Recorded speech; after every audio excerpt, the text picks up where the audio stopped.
আসসালামু আলাইকুম, কেমন আছেন? আজকে আমি নাস্তা বানাচ্ছি, পরোটা বানাবো। ডিম নিয়েছি, আমি চুলায় তাওয়া দিয়ে দিছি, ডিম দিয়ে দিতেছি।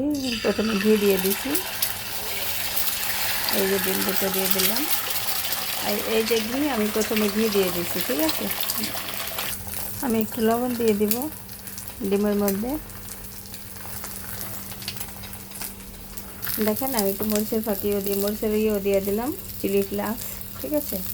আমার ডিমটা হইতে হইতে আমি পরোটাটা বানিয়ে নিই। আমার ডিমটা হয়ে গেছে, আমি একটু উল্টা করে দিছি। ডিমটা পোস্ট করতেছি, উল্টা করে দিছি এর জন্য যে আমার উল্টা না করলে ভালো লাগে না। আমার ডিমটা হয়ে গেছে, আমি এখন তাওয়াতে আমার পরোটাটা দিয়ে দিব। আমি একটা পরোটা বানাইতেছি, একটা পরোটা নিয়েছি, একটু বড় নিয়েছি, যে একটাই হয়ে যাবে, এই জন্য দুইটা আর বানালাম না, ঠিক আছে। আমার পরোটাটা হইতেছে, এই যে কালো কালো, এটাও হচ্ছে ওই যে ডিম ভাজছি না, আর মরিচ দিছি ডিমের, ওটা আর কি কালো কালো। তো দেখেন আমার পরোটাটা হয়ে যেতেছে। আমি এখন একটু ঘি দিয়ে দিব পরোটাতে, এই যে।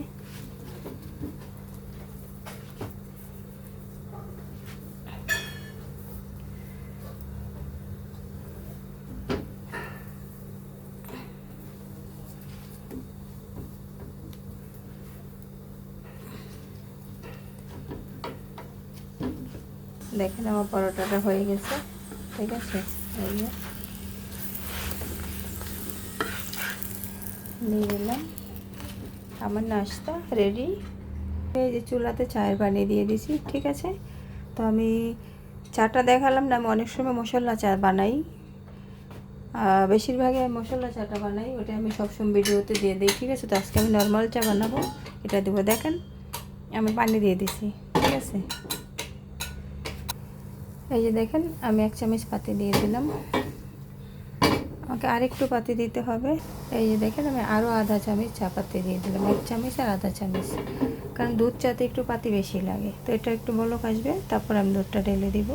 পাতিটা সুন্দর কালার হয়ে গেছে, আর এই যে আমি ফ্রেশ দুধ নিয়েছি, আমি এখন দুধটা এখানে ঢেলে দিব। দুধটা আমি মাইপা দিই না, পরিমাণ মতো এভাবে দিলে হয়ে যায়। আপনারা আনুমানিক না করতে পারলে আপনারা কাপ দিয়ে মাইপা দেবেন, ঠিক আছে। এই যে দেখেন আমারটা হয়ে গেছে, আর একটু দিব, বাস। এই যে আমার চাটা এখন বলক আসবে, অপেক্ষা করব বলক আসার জন্য। দেখেন আমার চাটা বলক চলে আসছে, আর চায়ের কালারটাও কত সুন্দর হয়েছে, দেখছেন। চায়ের কালারটা কিন্তু অনেক সুন্দর, একদম মোটা, মানে ঘন ঘন হয়ে গেছে। চাটা খেতেও খুব টেস্ট হবে।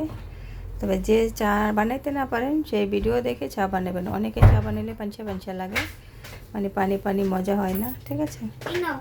আমি সুগার দিই নেই, দেখেন আমি ব্রাউন সুগার নিয়েছি, আমি সুগার দিয়ে দিব।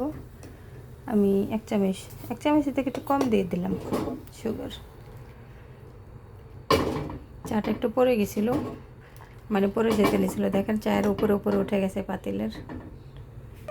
এই যে দেখেন আমার নাস্তা, ঠিক আছে।